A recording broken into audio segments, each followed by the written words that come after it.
All right, everyone. I'm gonna do a set today for you that I guess I've never seen anyone else do before. And I don't have a name for it. I don't know. You guys can help me think up a name for it. I seen a variation of this set that a trapping friend of mine has done on Facebook named Kenny Francine. He called it the Lost Castor set, I believe.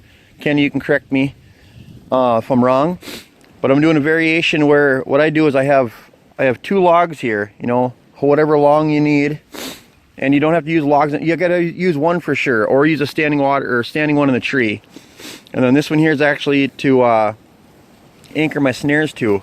And what I'm gonna do is I'm gonna put this log into the mud about 3 feet out from this dam here, and I'm gonna hang a snare on both sides of this log. I'm gonna push it deep in the mud, hang a snare on both sides of this log, and then up about 18 inches off the water, I'm gonna smear some castor all over this log.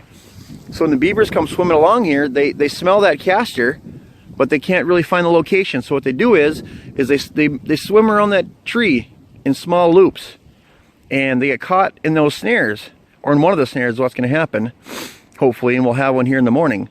But so what I'm gonna do is I'm gonna take this log, I'm gonna wire my snares to the top of it, I'm gonna pound it down into the bottom. I'm gonna make sure that the top is under the water. I'm gonna make sure the snares are wired way down below so the beavers can't chew it off and get away.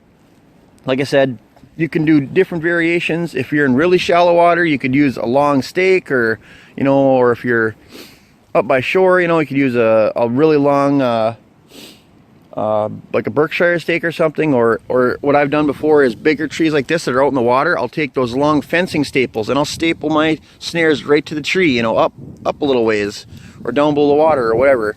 You know, as long as you check your snares in a 24-hour period, like, you know, Minnesota's, you know, that's what the law allows for snares, you won't have any problems. The beaver aren't going to chew your stuff off. You know, you have no worries of getting away. At least I've never had one get away. So anyway, I'm just gonna kind of prep this, and then I'm gonna get to the video and I'm gonna show you exactly how to set the snares and stuff. So stay tuned. All right, so there's the basic set. That took me, you know, this part here took me about 10 minutes to get ready. I'll just tell you what's going on here and explain exactly what I did. That way you guys know what's going on. So right on the back side here, right on the back side of this tree, I drove that long stick down the ground. It's about 10, I don't know. It's down below the water. My snares are wired down about that far. Beaver is not going to be able to pull that out of the mud or chew it off down that low. I have two snares here. I just twisted a piece of wire to the tree to hold them against the tree for a brace, okay? You see I have both snares. And all I'm going to do is wrap this snare wire around this, or wrap this wire around this. Not that far, but there, so maybe. And I just make a nice size snare loop on that side.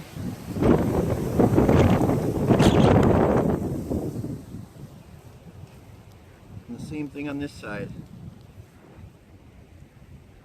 I let these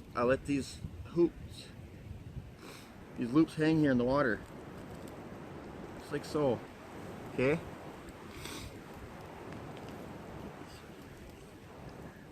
There we go.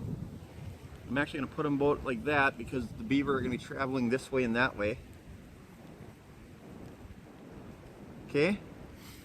And to add something to it, you know, because the beaver could swim around here and bump it, whatever. I like to take a couple sticks and I'll actually push them down in the mud on both sides so the beaver have a guide to swim through.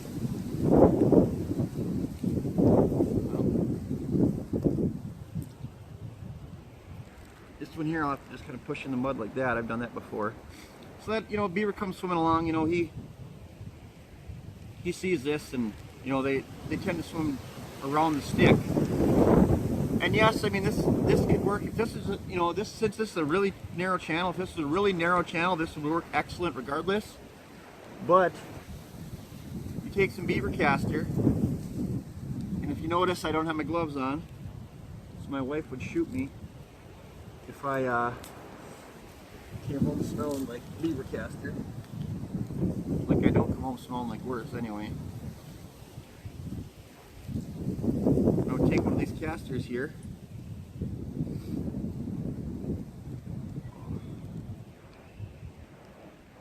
And I'm just gonna rub it. I'm rubbing it all over this tree here, okay? Rubbed it all over the back. This, you know, and this is a set that works best in the springtime, you know, or in fair weather. You know, it's cold out today. It's already down to 20 degrees and gonna get colder tonight. There we go. So it might take a day or so for this to work really well, because it's gotta, you know, warm up a little bit. But I can smell that caster a mile off. So I'm gonna rub it down there, and I'm actually gonna take the caster and I'm gonna hang it up here in this tree branch right there. Okay. This here, gosh,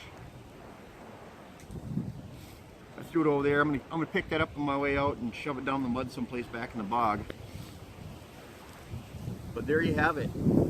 This is a really good set for catching beaver that are trap wise, you know, or just a good, you know, all around variation of a different set. Because you know, if you're like me, I like to make different sets every now and then. You know, mix it up, make it a little bit funner.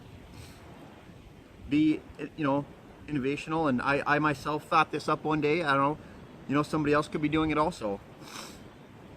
But Kenny called this the Lost Caster set, you know, with conibears. And you know, I can just say, you know, it's the same thing, only this is with snares. So hope you guys enjoyed this video. Get out and catch yourself some fur.